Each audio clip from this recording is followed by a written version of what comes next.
Bonjour tout le monde, bienvenue à ce premier webinaire de la série Démocratie 2026 euh, de la Coalition Solidarité Santé. C'est organisé par le Comité de travail sur la démocratie. Et aujourd'hui, le thème, c'est la démocratie, c'est bon pour la santé. Euh, et pour une présentation là, de la coalition, pour ceux qui ne connaissent pas, je vois qu'on a beaucoup de nos membres, mais il y a des noms aussi qu'on connaît moins. La Coalition Solidarité Santé, elle a été fondée il y a plus de 30 ans et on est un regroupement d'organisations syndicales et communautaires et des regroupements citoyens qui défendent le droit à la santé, le réseau public de la santé, qui se mobilisent contre le privé dans le réseau de santé et des services sociaux. Et nos principaux dossiers de travail là, sont les dossiers reliés à la démocratie, donc qui entourent les enjeux avec le privé également. Le comité, on a un comité assurance médicaments qui travaille pour un régime d'assurance médicaments public universel euh, et- à tout le Québec. Et on travaille beaucoup avec le fédéral là, de ce côté-là parce que c'est eux qui développent certaines lois en ce moment pour y arriver. On a des comités de travail sur le soutien à domicile qui a été fondé récemment parce qu'il y a eu la nouvelle politique de soutien à domicile qui a été déposée. Puis bon, en amont de ça, et on va avoir encore du travail aussi en aval à faire par rapport à ça. Donc, il y a beaucoup de réflexions qui se font à ce niveau-là. Et on a un comité santé et crise climatique également, là, qui, comme on sait, là, la crise climatique est une des plus grandes menaces à la santé humaine de nos jours. Donc, ça fait toute partie de nos préoccupations à la Coalition Solidarité Santé. Et, euh, et aujourd'hui, on voulait réfléchir là, justement à la démocratie qui est bonne pour la santé, autant dans le réseau, comme l'accès à la prise de décision dans le réseau de santé et des services sociaux, que la démocratie en général là, dans nos milieux de vie, et puis comment ça peut avoir un impact sur notamment les déterminants sociaux de la santé. Parce que ben, la santé, c'est plus qu'un montant là, d'un budget qu'on mettrait, que l'État doit mettre. C'est plus que de l'investissement, euh, une ligne budgétaire. C'est un ensemble de politiques publiques. C'est des décisions collectives qu'on prend. La santé, elle va être influencée par les systèmes économiques dans lesquels on vit. Ça va être influencé par l'accès à l'éducation, l'accès à un logement de qualité, l'accès à de la nourriture de qualité. Ça va être avoir accès à un travail qui nous préserve et non pas qui entrave pas notre santé physique et mentale. Euh, c'est des contacts sociaux, c'est l'accès à l'information, c'est la sécurité, c'est l'accès à un environnement sain. Donc, la santé, ça recoupe énormément, ou c'est au cœur d'énormément de préoccupations. Euh, et d'enjeux sur lesquels, démocratiquement et socialement, on peut avoir un impact. Euh, dans nos systèmes, c'est souvent par les élections qu'on voit le plus notre démocratie en jeu, mais on va voir qu'il y a aussi d'autres moments où on peut interagir pour avoir un impact sur les processus décisionnels. Euh, et aussi, une des questions qu'on se pose depuis quelque temps à la coalition, c'est comment ça se fait que dans la population, dans les sondages, ça ressort toujours que la santé, c'est là où la deuxième, c'est la première ou la deuxième préoccupation pour la population et que néanmoins, nos gouvernements continuent à mettre en place des réformes ou prendre des décisions qui ont des impacts négatifs pour la santé. Donc, en ce sens-là, j'ai le goût de dire, tu sais, on se fait dire il faut diriger le gouvernement comme si c'était une entreprise privée, alors que l'entreprise privée euh, veut le profit à tout prix et que la richesse d'un État, du public, sa richesse pour nous, c'est la santé de sa population. C'est ça qui fait qu'elle va pouvoir être prospère, engagée et avancer. Donc, c'est une vision c'est des visions qui s'opposent, puis à mon sens, ça a un lien avec pourquoi est-ce qu'on a de la difficulté à prendre les bonnes décisions comme État pour la santé globale, c'est qu'on s'en va dans une vision plus privée ou privatisée euh, de l'État. Euh, donc, aujourd'hui, On a la chance d'avoir des panélistes de grande qualité. On a Laurence Guénette, qui est coordonnatrice et porte-parole à la Ligue des droits et libertés. Elle est spécialiste des droits humains et détentrice d'un baccalauréat en relations internationales et en droit international et d'une maîtrise en droit et société de l'UQAM. Ses recherches y ont notamment porté sur le phénomène de l'autoreprésentation et le rapport des citoyens aux droits.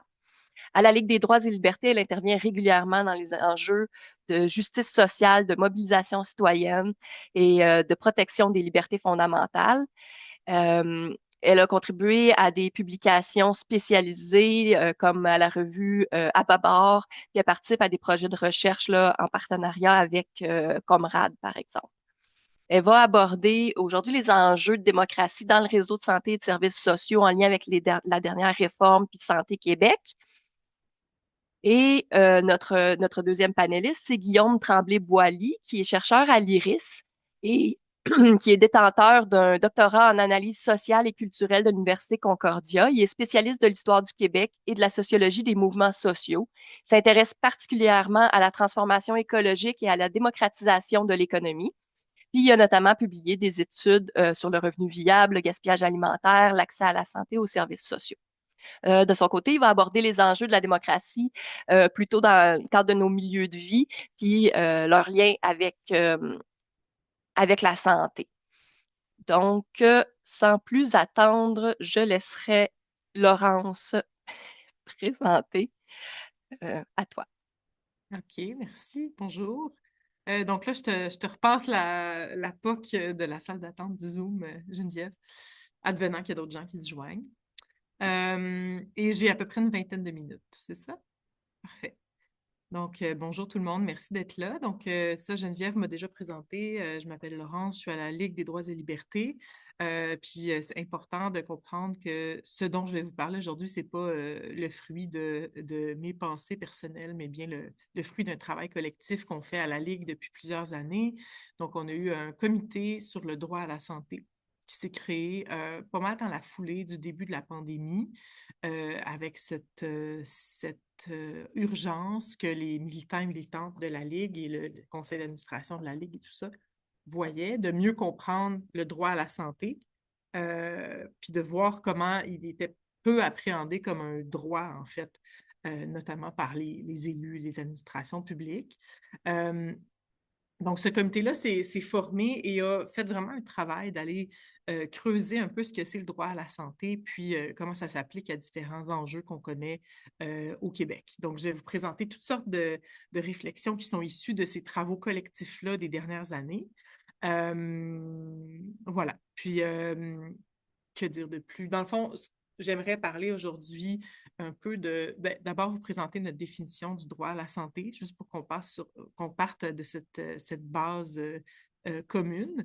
Donc, c'est le cadre d'analyse que nous, on utilise depuis une perspective de droits humains en tant qu'organisation de droits humains. Mais évidemment, ça ne veut pas dire que c'est le seul cadre d'analyse, la seule façon de parler des enjeux du réseau de la santé puis des services sociaux. Donc, il y aurait cette présentation un peu du droit à la santé. Ensuite, j'aimerais faire juste un petit survol de la démocratie, dans le fond, ou les espaces de démocratie à l'intérieur du réseau de la santé et des services sociaux. Ensuite, parler un peu plus de la démocratie à l'extérieur du réseau. Donc, le contexte électoral, là, c'est souvent limité au contexte électoral, mais plus vastement, qu'est-ce qu'on a vu comme déficit démocratique de la fameuse réforme du B en santé? Et nous laisser, avant de passer la parole à Guillaume Tremblay-Boily, je nous laisserai avec une réflexion un peu plus large sur l'ensemble des reculs démocratiques qu'on observe actuellement dans la société. Et nous, depuis la Ligue des droits et libertés, on est sur plusieurs dossiers en même temps, fait qu'on observe des traits communs, malheureusement, en plusieurs domaines, on va dire. Donc, ça ressemble à ça. Euh, donc, je vais faire un partage d'écran, mais pas longtemps, juste pour un élément qui est cette fameuse définition du droit à la santé que je voulais qu'on lise ensemble en quelque sorte. C'est pas très long. Donc, le droit à la santé, ça oblige l'État à tout mettre en œuvre pour assurer la réalisation. C'est important de savoir, en fait, que depuis une perspective de droits humains, on met l'emphase sur les obligations des États. Donc, le gouvernement du Québec et le gouvernement du Canada ont des engagements à l'international en matière de droit à la santé. Et ça implique des obligations, on va en reparler plus tard, là, mais de respecter le droit à la santé des gens, de le protéger aussi et de tout faire ce qui est possible pour en assurer la mise en œuvre. Donc, là, c'est la faiblesse des droits économiques et sociaux dans notre système de protection des droits, c'est que le gouvernement est tenu à les mettre en œuvre, mais dans la mesure des ressources disponibles. Alors, il y a toujours cette voie de sortie-là en ce qui concerne la santé, l'éducation, le droit à un niveau de vie suffisant, le droit au logement, qui fait que c'est des droits qui sont un peu appauvris dans la Charte québécoise des droits.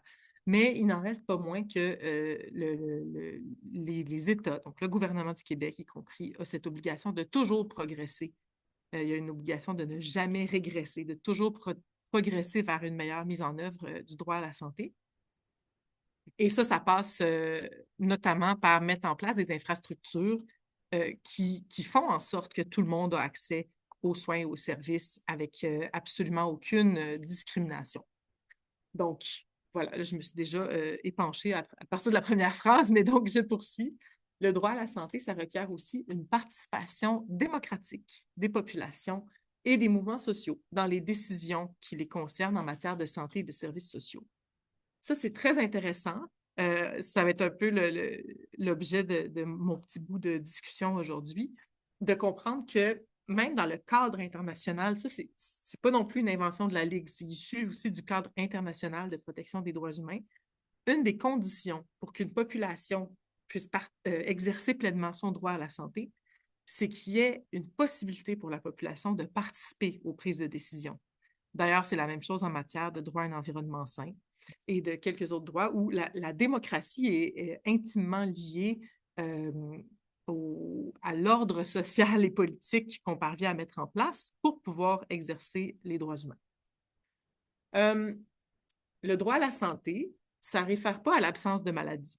Donc, le droit à la santé, c'est vraiment le meilleur état de santé physique, mentale et sociale qui est possible pour toute personne d'atteindre.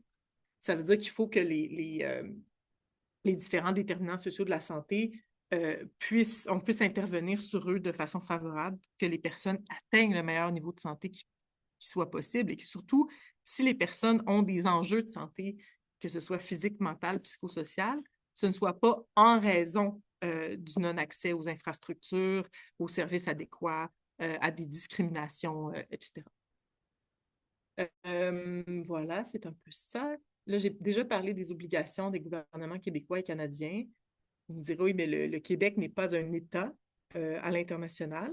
Mais néanmoins, dans les années 70, le gouvernement du Québec s'est déclaré lié à des instruments internationaux de protection des droits de la personne, dont le Pacte international relatif aux droits économiques, sociaux et culturels.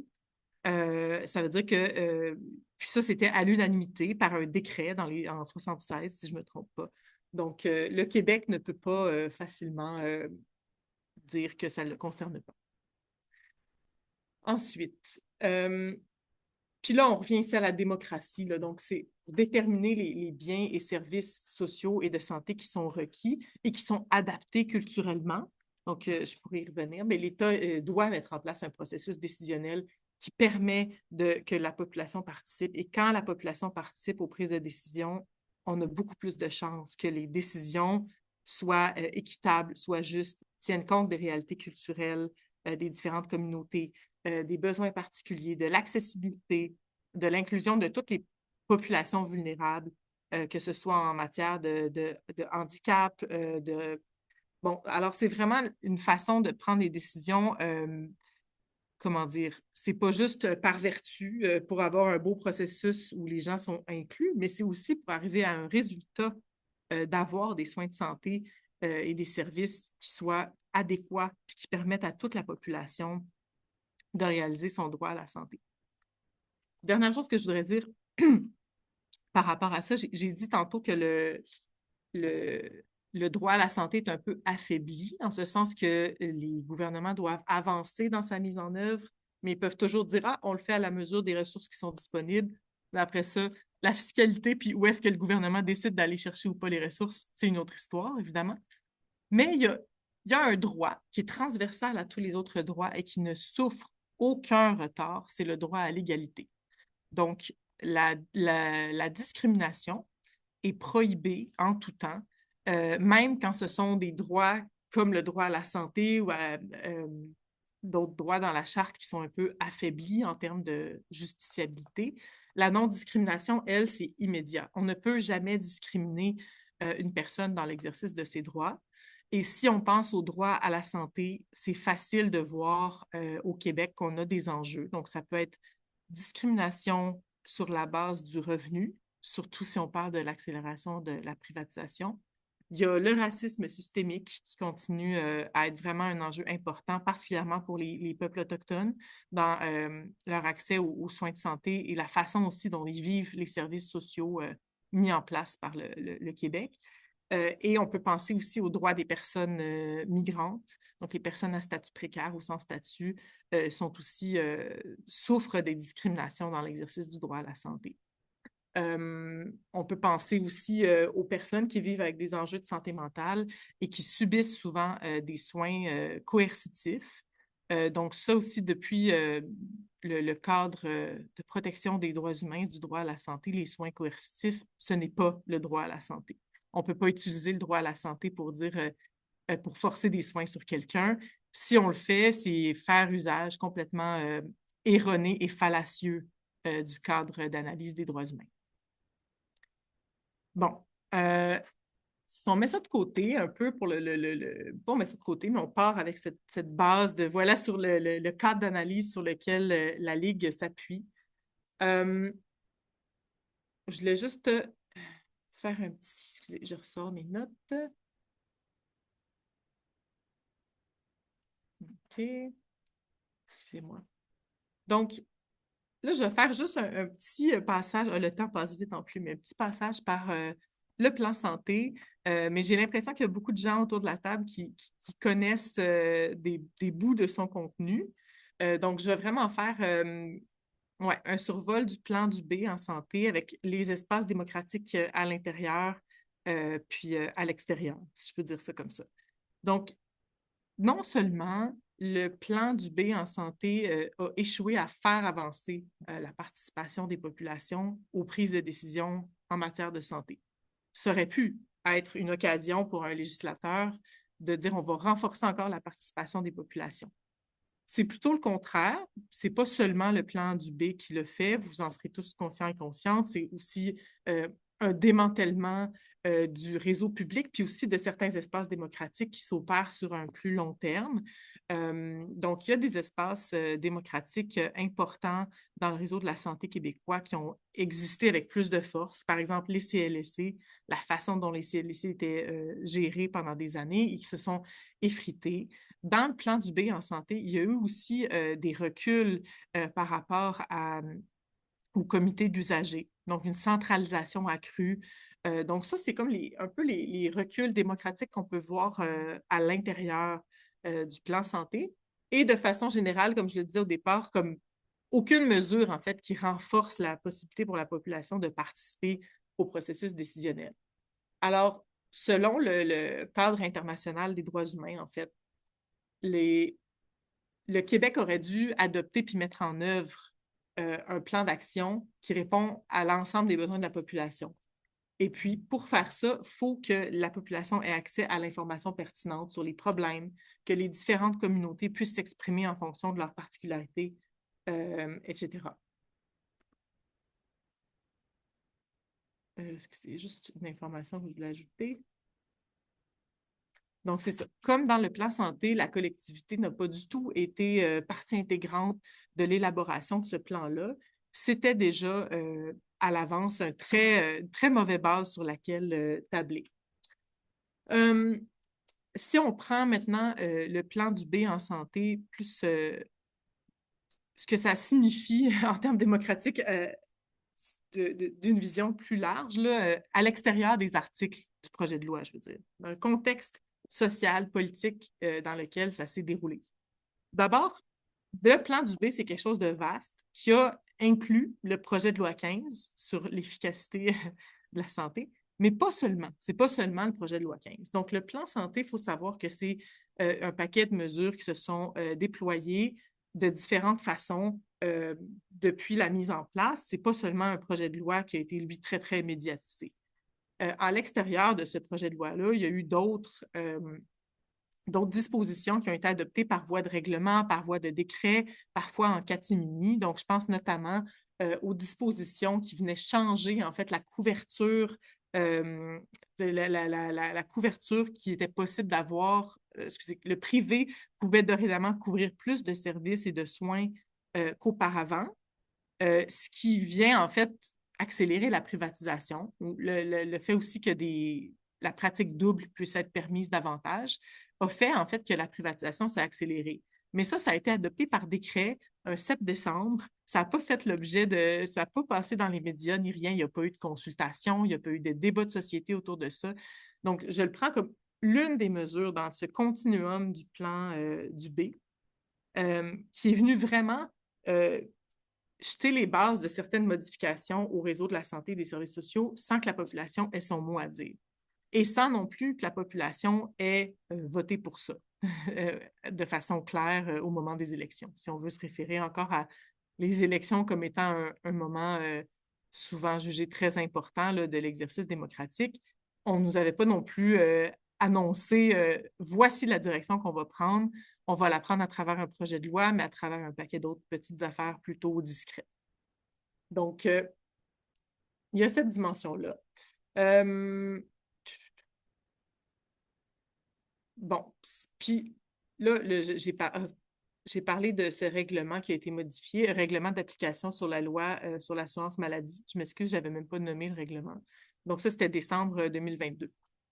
Le projet de loi 15, ça a été effectivement un gros morceau du plan du B en santé, puis je pense qu'il y a beaucoup de gens autour de l'écran ce midi qui en ont des souvenirs assez concrets, mais j'aimerais quand même qu'on se rappelle collectivement quelques éléments du contexte.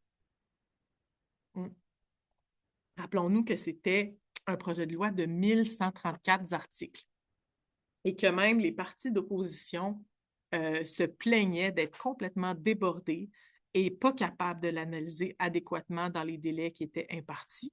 C'est la même chose pour les organisations de la société civile, comme la Ligue et plein d'organisations parmi nous, les syndicats et tout ça. Je ne dis pas qu'il n'y a pas des groupes qui ont fait un travail extraordinaire d'analyse, au contraire, mais l'ampleur de ce projet de loi-là aurait requis que les consultations, l'analyse et l'étude qu'on nous permet de faire auraient requis des délais raisonnables pour pouvoir collectivement s'intéresser à qu'est-ce qu'il y avait dans ce projet de loi-là. Ensuite, malgré l'ampleur de la chose, il y a beaucoup de groupes qui ont analysé et qui ont rapidement décelé ce que ça signifiait, ce projet de loi-là, malgré son titre alambiqué qui félicitait d'avance l'efficacité du réseau. On voyait quand même que c'était beaucoup d'enjeux, surtout l'accélération de la privatisation, des reculs pour la démocratie, des reculs pour les droits des sages-femmes aussi, la pratique des sages-femmes. Il y avait beaucoup de choses là-dedans. Alors, l'opposition populaire a monté très rapidement. C'est devenu très, très, très importante. Et c'est intéressant de se rappeler qu'il y a eu beaucoup, beaucoup de choses qui se sont dites, mais à titre d'exemple, en octobre 2023, c'était plus que 200 organisations, y compris des syndicats en santé et services sociaux, qui ont signé une lettre ouverte, qui ont fait valoir leur opposition au projet de loi 15. Les partis d'opposition ont protesté aussi. Il y a eu des groupes communautaires qui ont participé à une campagne d'envoi courriel à leurs députés, à leur premier ministre. Un groupe communautaire des Laurentides, pour avoir participé à cet élan-là d'envoi de courriel pour sonner l'alarme sur le projet de loi 15, se sont fait menacer d'être poursuivis pour harcèlement parce qu'ils avaient envoyé trop de courriels à l'adresse du premier ministre dans son bureau de circonscription, si je me souviens bien. Donc, voici le contexte d'opposition sociale majeure, forte, des analyses qui sortaient de toutes sortes d'experts. Et pourtant, le gouvernement a adopté sous bâillon ce projet de loi-là le 8 décembre 2023. Il a mis fin à l'étude détaillée de façon prématurée avec le bâillon, sans être parvenu au bout de l'étude de chacun des articles. Et voilà. Donc, ça a été adopté. Donc, c'est juste de se rappeler quand même ce contexte-là. Dans le projet, attends, c'est sûr que... Bon, OK, il y a trop de détails. Je ne veux pas embarquer dans tous les détails. Je veux aller vers un élargissement, on va dire, euh, de mon propos par rapport à la démocratie. Donc, ce qu'on a vu s'opérer dans le cas du plan santé, du plan du B, puis du projet de loi 15, c'est en fait un recul de la démocratie à plusieurs égards. On a parlé à l'intérieur du réseau, je l'ai à peine mentionné, mais la durée des consultations qui est proposée euh, devant les différentes commissions de l'Assemblée nationale, la durée aussi problématique, pas seulement pour le projet de loi 15, mais on voit ça dans d'autres domaines. On voit ça dans plusieurs projets de loi sur lesquels nous, on s'exprime à la Ligue. Donc, les consultations sont très courtes.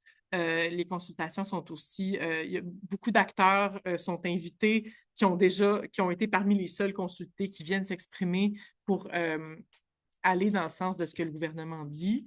Là, on a un projet de loi qui était sur la table aux consultations il y a 2 semaines à peine, le projet de loi 13 sur la sécurité, le sentiment de sécurité de la population, où est-ce qu'à peu près la moitié des intervenants qui ont été invités sur 2 jours de consultation, c'était des corps policiers. Aucune organisation de droits humains a été invitée. Donc, tu sais, on est dans cet enjeu-là des consultations. On est dans l'enjeu aussi de le fait que d'exprimer notre opposition, même quand on est des centaines de groupes à exprimer notre opposition par des déclarations, des pétitions, des lettres ouvertes, ça n'a pas l'air d'avoir vraiment d'impact. Et c'est pas pour s'imaginer que c'était parfait non plus avant le gouvernement actuel, mais c'est quand même problématique qu'une opposition si vaste de pans de la société civile qui sont franchement experts et expertes dans leur milieu, dans leur domaine, ne fasse pas l'objet de plus d'écho puis d'écoute de la part d'un gouvernement. Donc, il y a ça. Quand on parle aussi de recul pour la démocratie, on parle de recul pour la reddition de comptes. Donc, à cet égard-là, la création de l'Agence Santé Québec nous préoccupait beaucoup à la Ligue à cause de ce que ça signifierait en matière de reddition de comptes. Euh, Plutôt que le ministère de la Santé, on rajoute on ajoute un intermédiaire, Agence Santé Québec, qui n'a pas tout à fait le même statut. Quand ça a été mis en place, on nous disait, est-ce qu'Agence Santé Québec va devoir rendre compte de ses travaux à l'Assemblée nationale 1 fois, 2 fois par année ou pas du tout? Donc, ça fait partie aussi de l'effritement de la démocratie, mine de rien. Il y a aussi, de façon plus générale, des efforts qui se multiplient dans différents domaines pour affaiblir les contre-pouvoirs. Donc là, je vais passer très rapidement, mais on parle des projets de loi par rapport aux syndicats qui vont affaiblir les syndicats, qui vont affaiblir aussi, on lutte encore contre différents projets de loi, mais les syndicats font partie des contre-pouvoirs importants qui sont attaqués présentement par des législations. Dans le cas du projet de loi 1, on parle carrément de dispositions dans qui empêcheraient en fait des organismes de contester devant les tribunaux des lois adoptées par le gouvernement. Elles ne pourraient pas contester devant les tribunaux à partir de fonds qu'elles ont reçus de la part du gouvernement. Donc, ça, c'est aussi une nouvelle mise en cause des contre-pouvoirs. On parle aussi projet de loi 7 sur l'efficacité du gouvernement qui était à l'étude dans les dernières semaines. Là. Le projet de loi 7 vient fusionner 2 fonds de soutien financier destinés aux organismes communautaires. Et dans la fusion de ces 2 fonds, le projet de loi 7 prévoit enlever une disposition qui protège en fait un peu l'autonomie politique des organismes. Donc, en gros, il y avait une disposition dans l'un de ces 2 fonds qui disait qu'un organisme qui est critique du gouvernement ne peut pas se faire couper son financement sur la base du fait qu'il critique trop l'État. Donc, dans la fusion de ces 2 fonds, on perd cette protection. En fait, c'est ce qui est sur la table en ce moment. Donc, vous voyez comment ça s'opère de plusieurs côtés, la fragilisation des contre-pouvoirs en ce moment. Puis je suis sûre que là, dans le feu de l'action, il y en a plusieurs que je ne nomme pas, en fait. On a aussi des dispositions qui viennent gruger tranquillement sur le droit de manifester au Québec en ce moment. Donc, là, je pense au projet de loi 13, en particulier sur le sentiment de sécurité de la population. Euh, donc, vraiment, c'est comme un effritement. Là, on parle de la démocratie, c'est bon pour la santé, mais c'est un effritement démocratique qu'on observe un peu dans tous les domaines et qui prend plusieurs formes qui se conjuguent ensemble. Donc, ben, j'espère qu'on ne se laissera pas là-dessus parce que c'est vraiment déprimant. Ce que ça veut dire, c'est que ça requiert une résistance importante de la part de la société civile, de la population, puis de s'informer aussi, de comprendre ce qui est en train de se passer, la dérive qui est en train de s'opérer est importante au Québec. Puis il faut vraiment faire un effort collectif pour que l'ensemble de la population puisse mesurer la gravité, en fait, de ce qui se passe. Donc, je peux laisser la parole. Je ne sais pas si Geneviève, tu reprends la parole ou si je la lance directement à Guillaume de l'IRIS. Ben, je ferais peut-être un entre-deux, en fait. Merci beaucoup, Laurence. Effectivement, il y a beaucoup de choses qui sont préoccupantes là, avec ce qui se passe avec le gouvernement actuel, mais qui s'est mis en place là, au cours des, je sais, le goût de dire les 30 dernières années. Il me semble que c'est graduel et de plus en plus intense. Par contre, là, puis on va avoir une période d'échange et de questions à la fin, fait que je vais juste laisser Guillaume faire sa présentation aussi avant, mais euh, si je peux juste amener un aspect positif, là, euh, si je peux féliciter la CAQ pour ses bons coups, c'est quand ils reculent sur leurs mauvaises idées, puis ils ont beaucoup de mauvaises idées, mais il y a eu quelques moments où ils ont reculé. C'est sûr que c'est pas toujours à la hauteur de ce qu'on voudrait, vu l'ampleur du bordel qu'ils sont en train de foutre, mais je pense que la mobilisation, puis l'effort de mobilisation, puis la- l'ampleur des mobilisations qu'il y a eu contre euh, ces tentatives-là, puis bon, il y en a qui fonctionnent, là, des tentatives de museler les contre-pouvoirs, mais euh, ça démontre qu'il y a quand même, on a quand même encore du pouvoir comme société, du pouvoir démocratique, puis ça souligne l'importance de encore plus se mobiliser et encore davantage se solidariser entre groupes pour mettre nos luttes en commun. Mais on aura l'occasion d'en parler, mais je voulais juste peut-être un petit côté positif là, de la démocratie. Euh, il en reste encore, mais il ne faut pas la laisser nous filer entre les doigts, disons. Donc, Guillaume, pour un point de vue un petit peu plus large là, de la démocratie et son impact sur la santé dans nos milieux de vie, je te laisserai la parole. Oui, merci beaucoup. Oui, ben je pense que quand on entend le mot démocratie, on pense souvent à la démocratie libérale parlementaire telle qu'on la connaît, où un élément central de l'exercice démocratique, c'est des partis politiques qui se présentent aux élections pour obtenir des sièges au Parlement. Mais évidemment, il est possible d'envisager une conception beaucoup plus vaste de la démocratie dans laquelle les gens auraient un véritable pouvoir de décider collectivement de ce qui affecte leur milieu de vie.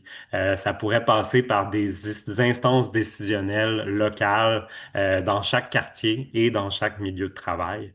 Euh, pour la santé aussi, souvent le débat public en matière de santé porte sur le système de santé et de services sociaux. Donc, on parle des hôpitaux, on parle des médecins, de leur salaire, du nombre d'actes, du nombre de temps qu'ils consacrent aux patients, de la quantité de temps qu'ils consacrent aux patients et aux patientes. On parle du coût des médicaments, on parle des pharmacies. Etc., etc. Évidemment, tout ça, c'est fondamental, c'est extrêmement important, mais c'est seulement un des aspects de la santé. Le logement, l'alimentation, l'environnement, l'aménagement urbain, le revenu, les inégalités, etc. Tout ça, c'est des facteurs qui comptent autant, voire plus que le système de santé et de services sociaux en tant que tel.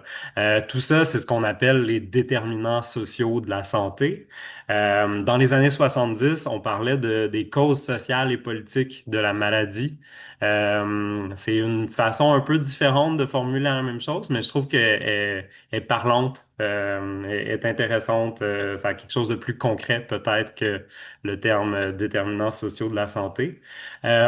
Les déterminants sociaux de la santé ou les causes sociales et politiques de la maladie, ça touche fondamentalement à l'écologie. Il y a de plus en plus d'études qui montrent que la santé humaine et la santé planétaire sont liées. Euh, Là-dessus, d'ailleurs, je vous conseille vivement la lecture du petit livre Santé planétaire de Claudel Pétrin-Desrosiers, qui est présidente de l'Association québécoise pour des médecins pour l'environnement. C'est vraiment une source précieuse pour voir à quel point écologie et santé sont intimement liées. Euh, Aujourd'hui, en fait, l'idée générale que je voulais mettre de l'avant, c'est que si on étendait la démocratie et si on multipliait les lieux de pouvoir démocratiques, ça serait bon pour la santé et ça serait bon pour l'environnement. Donc, je voulais parler de ça à travers quatre exemples principaux. Mon premier exemple, ça se passe en 2005 dans le quartier Pointe-Saint-Charles. En fait, à l'époque, il y avait eu un projet mené par l'Auto-Québec de déménager le casino dans le quartier Pointe-Saint-Charles. Donc, c'est un projet qui a été conçu en vase clos par l'Auto-Québec, qui est une société d'État, mais sur laquelle on a peu ou à peu près pas de pouvoir direct en tant que membre de la population. Puis c'était un projet qui était en soutien, qui était fait en collaboration avec certaines fractions des élites économiques et certains acteurs gouvernementaux. Donc l'idée, en gros, c'était de créer un vaste projet de casino avec un hôtel, puis avec un spectacle permanent du Cirque du Soleil. Donc l'entreprise Cirque du Soleil avait été impliquée dans le projet. Mais c'est un projet qui avait été dénoncé par la santé publique, principalement parce que on craignait que ça augmente le risque de dépendance d'une population défavorisée au sein de laquelle il y a déjà des problèmes de dépendance. Euh, donc, il y avait eu une mobilisation populaire démocratique qui avait permis de bloquer le projet. Donc, évidemment, bon, Laurence l'a mentionné, Geneviève l'a mentionné aussi, la mobilisation populaire, la mobilisation de la société civile, des organismes communautaires, des militants et militantes joue un rôle fondamental dans la démocratie. Dans ce cas-là, ça a été une victoire, mais on peut se demander qu'est-ce qui se serait passé si les gens avaient réellement eu la possibilité de débattre de ce qu'ils voulaient pour leur quartier. Donc, s'il y avait vraiment des instances de prise de décision locale sur des enjeux comme le développement de certains secteurs. Puis là aussi, ben, Pointe-Saint-Charles et son tissu communautaire très vivant et très dynamique nous donne un exemple intéressant parce que par la suite, en fait, dans les récentes années, pour un secteur proche de celui du casino et pour des secteurs environnement, il y a eu une opération populaire d'aménagement donc ça, c'est un vaste processus démocratique où on demande aux gens qu'est-ce qu'ils voudraient pour leur quartier. Puis ce qui a été proposé, ce qui en est ressorti, c'est l'idée d'un quartier à échelle humaine qui serait accueillant pour les cyclistes et les piétons et dans lequel il y aurait des espaces verts et des services publics, dans lequel il y aurait des écoles aussi, ben, ou au moins une école et des épiceries, des lieux pour acheter des aliments pour pas qu'on se retrouve dans un désert alimentaire. La mobilisation, là aussi, a réussi à influencer le projet qui va être développé. C'est pas une victoire totale, mais en tout cas, il y a eu quand même une influence. En tout cas, ça a permis sans doute d'éviter le désastre de Griffintown, qui est un projet qui avait été développé sans ou avec à peu près très peu de consultations populaires. Puis ça a donné lieu à une zone hautement bétonnée qui est plutôt inhospitalière pour les piétons et les cyclistes et qui a toujours pas d'école à ce jour. Euh, un autre exemple dont je voulais parler, c'est celui du stationnement de l'hôpital de Vaudreuil-Soulanges. Donc, dans les dernières années, on a construit un hôpital à Vaudreuil-Soulanges pour répondre, entre autres, à la croissance démographique dans le secteur. Puis, il a été décidé de construire un immense stationnement de environ 1900 places, donc un stationnement de 5,7 hectares. Puis, le stationnement, à lui tout seul, représente 23% de l'ensemble de la surface de l'hôpital. Euh, c'est une décision qui a été faite pour des raisons comptables. Il avait été proposé de faire plutôt un stationnement étagé ou un stationnement souterrain, mais on a jugé que ça aurait coûté trop cher. Alors même que la décision de faire un immense stationnement comme ça avait été dénoncée par la santé publique de la Montérégie et par la ville de Vaudreuil-Dorion pour une raison simple, c'est que ça crée un immense îlot de chaleur. Ça crée une zone bétonnée où est-ce que il y a, ben, il y a un effet d'îlot de chaleur qui est très important. Puis ça, on sait que ça pose problème pour l'environnement et pour la santé. Ça accentue l'effet de la chaleur. Puis on sait aussi, selon plusieurs études, que c'est les personnes les plus vulnérables qui vont davantage subir les effets de la chaleur. C'est paradoxal qu'on accepte un tel stationnement monstrueux alors qu'on sait que ça va avoir des effets directs sur la santé des patients et patientes qui vont accéder à l'hôpital, mais aussi de la population de la région en général.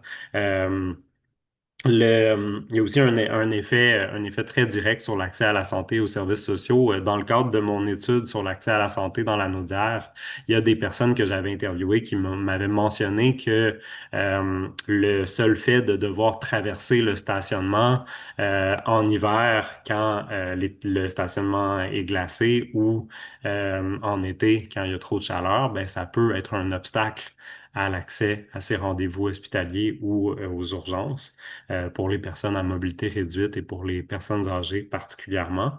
On peut se demander aussi qu'est-ce qu'on aurait pu faire avec cet espace-là.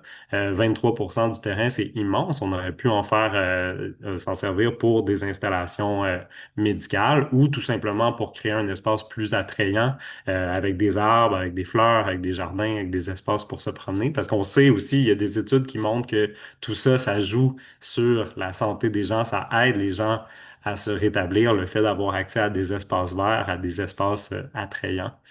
Euh, donc là aussi, on peut se dire que s'il y avait eu une vraie délibération démocratique dans l'hôpital lui-même, auprès du personnel, mais aussi dans le quartier, dans la ville, ben probablement que les gens n'auraient pas fait un choix froidement comptable, puis auraient voulu se donner le meilleur pour eux-mêmes, pour elles-mêmes et pour les patients et patientes. Euh, on peut se poser la même question pour ce qui se passe avec la fonderie Horn en ce moment en Abitibi-Témiscamingue, à Rouyn-Noranda.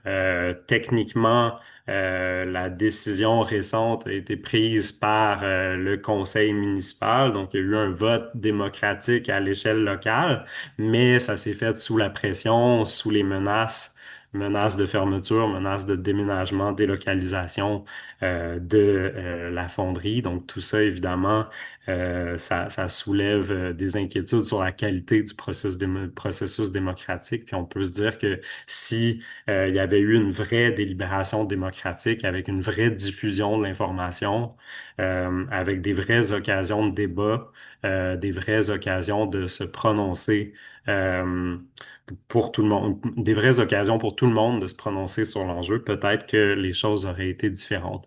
Puis d'ailleurs, il y avait eu des enjeux de censure ou de tentatives de censure de certaines informations par le passé autour des impacts des polluants émis par la fonderie Horn sur la santé de la population locale.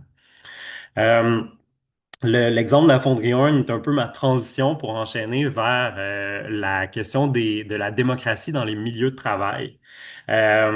Faut dire déjà en premier lieu que ben, la très grande majorité des gens dans notre société travaillent dans des entreprises privées. Puis l'entreprise privée est fondée sur des principes qui sont contraires à ceux de la démocratie. En fait, quand on passe la porte d'une entreprise privée, on suspend nos droits démocratiques parce qu'en dernière instance, c'est les patrons et les actionnaires qui décident, les propriétaires, les patrons et les actionnaires qui décident de ce qui se passe au sein de l'entreprise. Il y a parfois évidemment de la consultation, de la collégialité, certains mécanismes pour s'assurer que la prise de décision soit plus collective, mais en dernière instance, c'est selon le bon vouloir des propriétaires et des actionnaires. Euh, Alors que, inversement, si on démocratisait les milieux de travail, mais ça donnerait une occasion pour les travailleurs et travailleuses de se prononcer sur des enjeux qui touchent à leur santé. Dans le cadre de mon doctorat, je me suis entre autres penché sur l'histoire de l'action syndicale à l'usine d'explosifs Expro.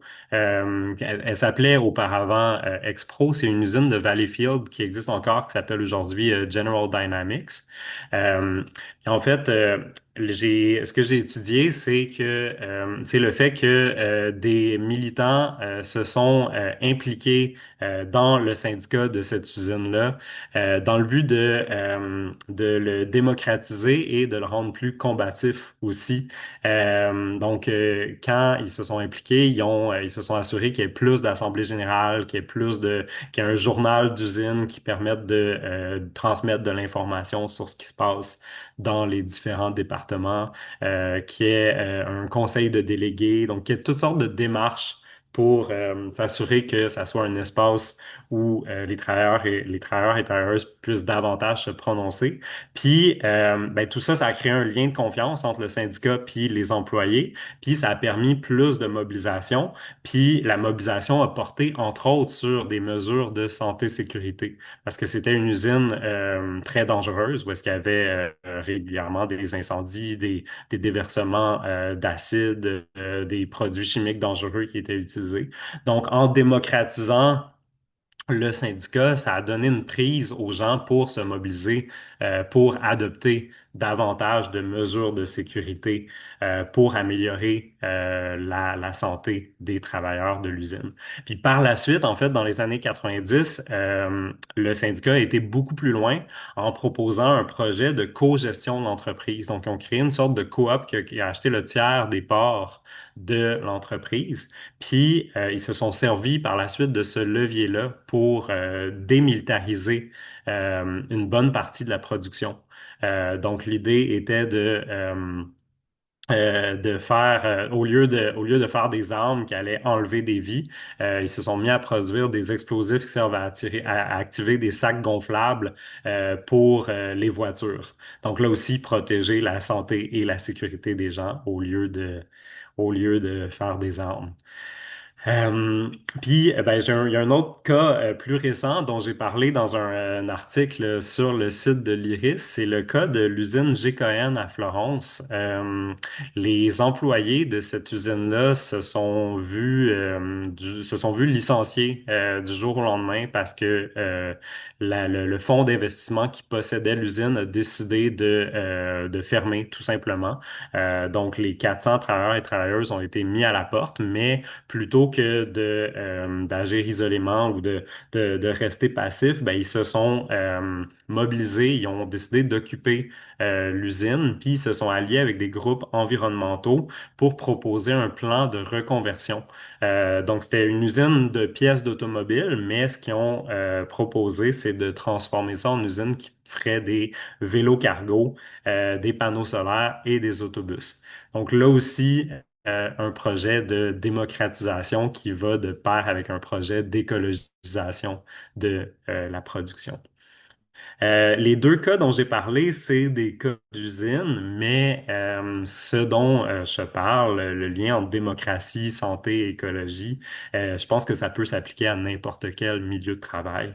En fait, je pense que dans la majorité des cas, les gens préféreraient sans doute faire des tâches qui ne nuisent pas à leur propre santé et sécurité et qui n'ont pas d'impact négatif sur la santé de leur communauté. Mais souvent, les gens ont le sentiment de ne pas avoir le choix parce qu'ils n'ont pas de prise sur leur milieu de travail. Donc, ça mène parfois à une forme de résignation.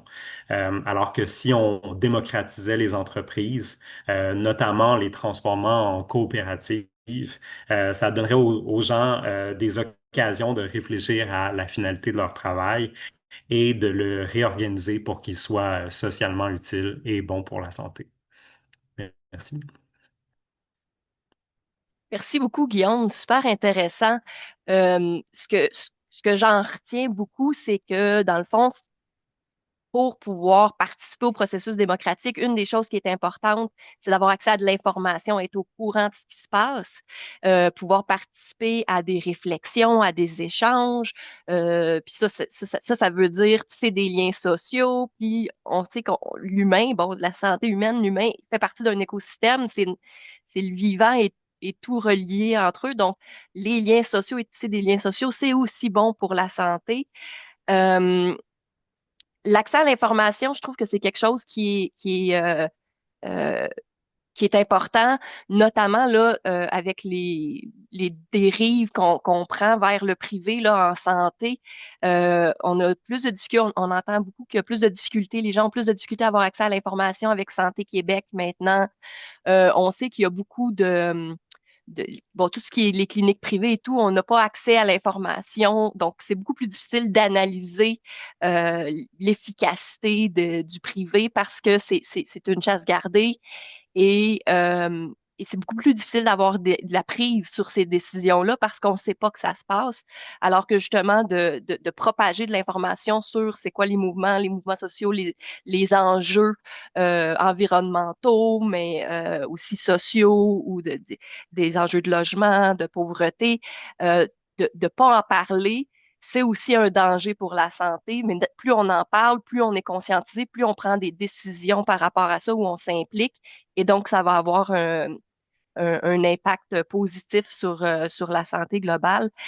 Je me demandais ben, si parmi les participants, participantes, il y avait des gens là, qui sont du réseau, si vous avez des expériences par rapport justement à essayer d'avoir accès à de l'information ou de la prise de décision qui est décentralisée, qui rend les choses plus difficiles, ou inversement, est-ce qu'il y a des milieux de travail qui sont plus collectifs et puis où il y a plus de réflexion qui se fait avec les bases pour entendre c'est quoi les besoins du terrain. Je ne sais pas s'ils sont là aujourd'hui, mais tu sais, on a la clinique communautaire Pointe-Saint-Charles parmi nos membres qui ont vraiment tu sais, des comités de réflexion sur les enjeux locaux pour les programmes qu'ils vont développer. Donc, je serais vraiment intéressée à voir là, si, euh, j'ai le goût de dire, dans la salle, il y a des gens qui auraient soit des questions là, pour Guillaume et Laurence ou qui ont envie d'interagir là, par rapport à des expériences vécues. Oui, Camille. Excusez-moi, ça évidemment, 6 ans après la pandémie, je suis pas capable de lever la main sur Zoom, mais en fait, ben, c'était suite à ta question, puis peut-être que ça va faire écho à ce que Laurence puis Guillaume vous présentiez. Ben, moi, je suis organisatrice communautaire dans le réseau de la santé et des services sociaux, fait qu'en CLSC, puis je suis ici avec le regroupement des organisateurs communautaires du Québec. En fait, ce qu'on voit, c'est qu'il y a la centralisation de la gouvernance, donc des instances décisionnelles, mais il y a comme une décentralisation de la gestion. Fait que ce que ça fait à l'intérieur du réseau, c'est que ça crée des espaces de consultation ou de discussion qui sont confondus avec des espaces de gouvernance collective. Fait que c'est comme si le réseau il est appelé euh, à interpeller finalement les citoyens, puis les, euh, les employés, les groupes de concertation, les groupes communautaires, etc.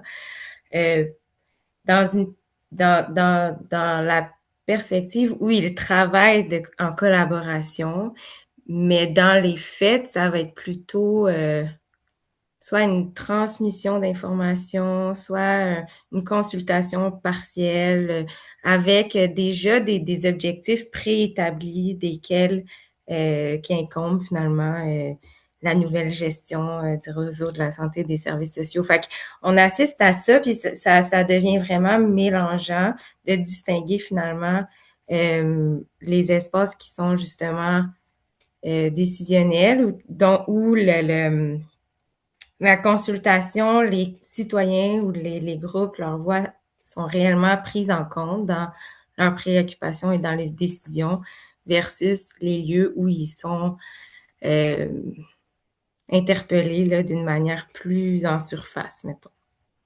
C'est vraiment difficile démontrer, tu sais, ou à faire valoir, mettons, de part et d'autre. Là. Fait que... Merci Camille. Puis tu sais, c'est vrai qu'il y a souvent l'apparence de consultation. Puis j'ai le goût de dire que le gouvernement actuel nous a habitués à ça, de faire semblant de faire des consultations, mais qui exposent un peu leur position. Puis ils font semblant d'écouter, mais que finalement, au bout de la ligne, c'est pas du tout ça qui est mis en place. Euh, Effectivement, il y a peut-être un danger là. Je ne sais pas si Guillaume ou Laurence, vous vouliez rebondir sur le commentaire de Camille ou pas. Peut-être. Ben moi, c'est ça, de façon plus vaste, là, quand on pense à d'autres dossiers, ça me fait penser aussi à la nouvelle tendance. Là. Il y a le site web qui s'appelle Consultation Québec, sur lequel le gouvernement dépose des consultations en ligne sur différents sujets. Euh, Puis donc, c'est très intéressant de voir comment, en fait, les enjeux sont présentés ou quels choix de réponses sont offerts. C'est des consultations extrêmement limitantes. Donc ça, c'est une nouvelle façon aussi de faire une espèce de façade de consultation. Puis l'autre format, c'est aussi les comités. Les comités de sages ou d'experts qui sont formés les personnes qui composent le comité sont désignées par le gouvernement. Et bon, ensuite, il y a comme un caractère un peu non contraignant de ce que le comité va déposer comme conclusion. Donc, le gouvernement, par la suite, va prendre ce qui lui plaît, puis dire, ça va dans le sens de ce que le comité a dit, puis rejeter ce qui ne fait pas son affaire, tout simplement. Donc, c'est aussi vraiment particulier comme système pour ensuite dire à la population, on a consulté des experts qui ont pris le temps de se pencher là-dessus, de bien réfléchir à ça. Donc, on pense notamment le comité de sages sur les questions, les enjeux de personnes trans, dans lequel il n'y avait aucune personne trans. On pense aussi au comité qui s'est intéressé aux enjeux constitutionnels, au comité qui s'est intéressé aux enjeux de laïcité. Tout ça, en fait, ce sont des comités qui ont été mis en place en amont de projets de loi qui viennent toucher directement le projet de loi 1 sur la Constitution, des projets de loi sur la soi-disant laïcité au Québec, qui s'appuient sur les conclusions d'un comité formé d'avance de gens dont on savait ce qu'ils pensaient assez clairement. Donc, je trouve ça intéressant ce que vous soulevez, Camille, parce que c'est ça, les apparences de consultation. Faut aussi, je pense, en tant que collectivité, là, que citoyens, citoyennes, qu'on ait des exigences assez fermes sur de quelle façon on veut être consulté, puis qu'on on se contentera pas de consultations de façade, tu sais. C'est ce que ça m'évoque un peu. Oui, je suis d'accord. Je pense que bon, les consultations, c'est bien, ça peut être bien quand c'est fait de la bonne façon, mais ce vers quoi il faudrait tendre, c'est des réels pouvoirs décisionnels. Puis ça, ben, ça peut juste passer par une forme de décentralisation du pouvoir. Puis justement, une des grandes dérives de Santé Québec, qui est en fait dans la continuité des autres réformes qui avaient été faites précédemment, c'est qu'on a éliminé les lieux où les gens pouvaient avoir une vraie possibilité de décider localement des orientations en matière de santé et services sociaux. Alors que le modèle de départ des CLSC, il y avait au moins environ 40% des sièges sur les conseils d'administration des CLSC qui étaient des postes élus par la population. Donc, ça faisait un lien direct entre la communauté et le CLSC, puis ça faisait en sorte que les décisions pouvaient être prises par et pour les gens, ce qui est pas possible dans une consultation. Même la consultation la mieux menée, la plus honnête et démocratique et transparente, reste quand même un exercice top-down, pour utiliser un anglicisme. Oui, puis tu sais, s'il y a quelque chose, tu sais, on revient souvent aux élections, puis là, on va en avoir cette année. Fait que, tu sais, c'est un moment charnière, mais là encore, ça peut avoir l'air d'une apparence de consultation dans le sens où les partis vont mettre de l'avant des programmes, des plateformes électorales qui les tiennent pas obligés de remplir. Tu sais, je ne sais pas si vous vous souvenez, mais la CAQ avait promis de réformer le mode de scrutin au Québec. C'était une promesse que les gens ont pensé qu'ils allaient la tenir, celle-là, et qui ont abandonné dès leur élection, alors qu'ils ont. Puis là, tu te dis, bon, ben oui, c'est vrai, c'est des grosses réformes, le mode de scrutin, ça va jouer dans tout ce qui est constitutionnel et tout, puis ça peut devenir, tu sais, ils ont réformé à peu près tout le reste de la société, tu sais, sauf le mode de scrutin. Puis ils l'ont fait effectivement, là, souvent sous bâillon, euh, autant le projet de loi 15, projet de loi 2 en santé, mais tu sais, puis il y a énormément d'aspects qui veulent réformer, mais c'est ça, sans réformer le mode de scrutin, qui aurait peut-être été justement d'aller vers une démocratie euh, plus saine ou en tout cas plus juste. Euh,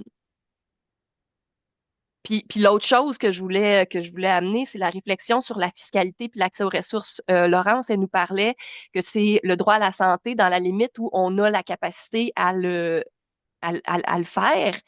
Mais en fait, la décision de la gestion de l'argent du trésor public euh, se fait avec de plus en plus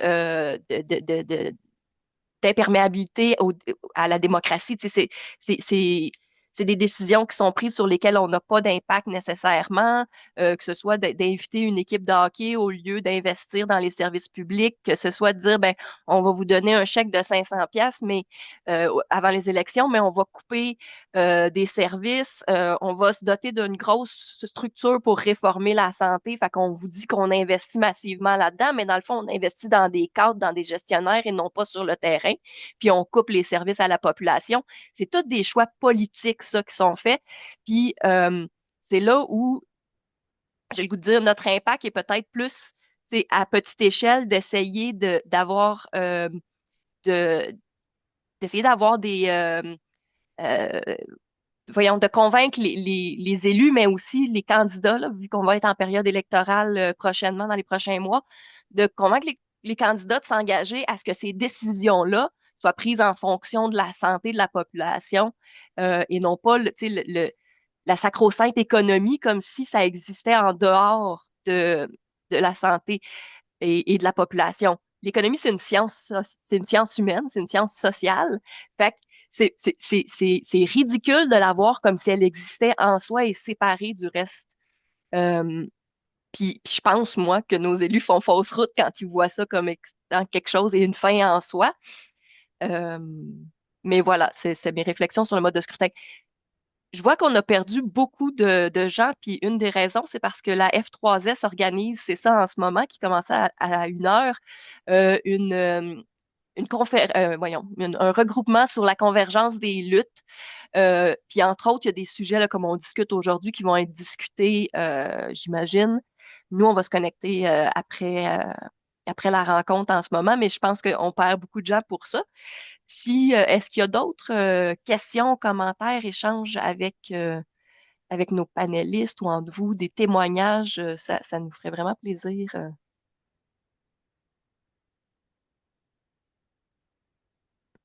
Marjolaine, ça se passe bien? Ça se passe pas bien, ok. Ouais. Mais, mais s'il n'y a pas d'autres questions, commentaires, là, avant de perdre tout le monde pour l'activité de la F3S, je vais peut-être vous laisser aller, mais on a encore du temps si vous voulez. Ça va. Est-ce que vous aviez un mot de la fin, Guillaume ou Laurence?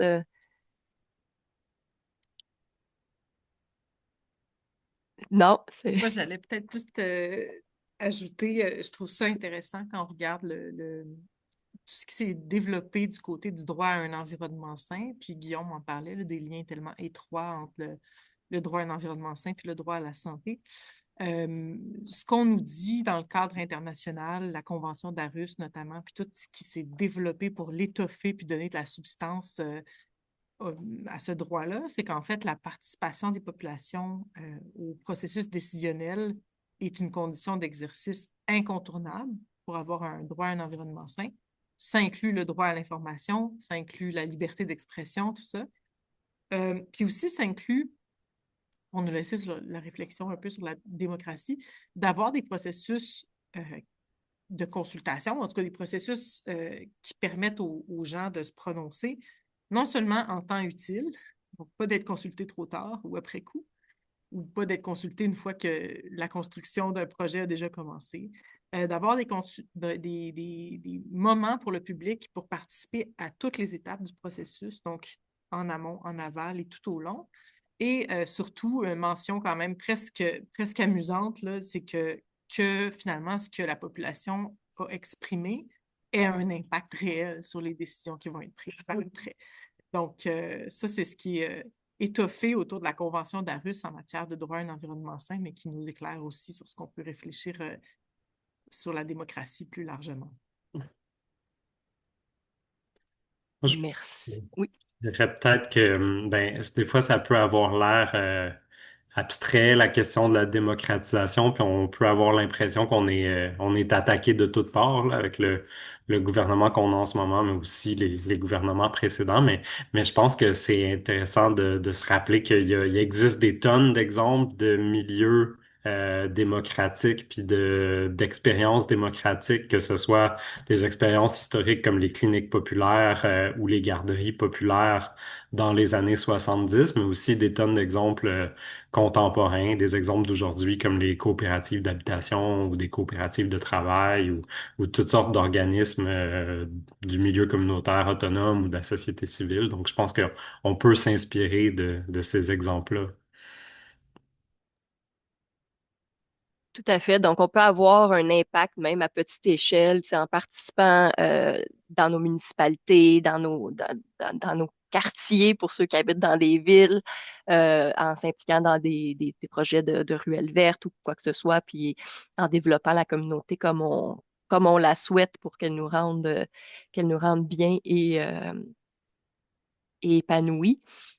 Je voudrais aussi souligner on a eu d'autres victoires là, démocratiques. Je pense que les mobilisations contre la réforme du B ont fini par avoir raison du ministre de la Santé. Je pense que les mobilisations contre toutes la dérive autoritaire de la CAQ a fini par avoir raison du premier ministre Legault. Donc, tu sais, des fois, ça peut avoir l'air décourageant, mais je pense que, puis j'ai l'impression quasiment que ça fait partie de nous d'avoir un besoin de pouvoir prendre, parce qu'on est mobilisé par notre propre santé, ben d'avoir à prendre notre place dans les espaces démocratiques, puis prendre part aux décisions, puis se rendre compte quand il y a des choses qui vont à l'encontre de notre bien-être, de s'y opposer, ben ça a un impact. Puis, tu sais, c'est ça, je voulais finir sur une note où il y a du beau travail qui a été fait à bout de bras par énormément de groupes.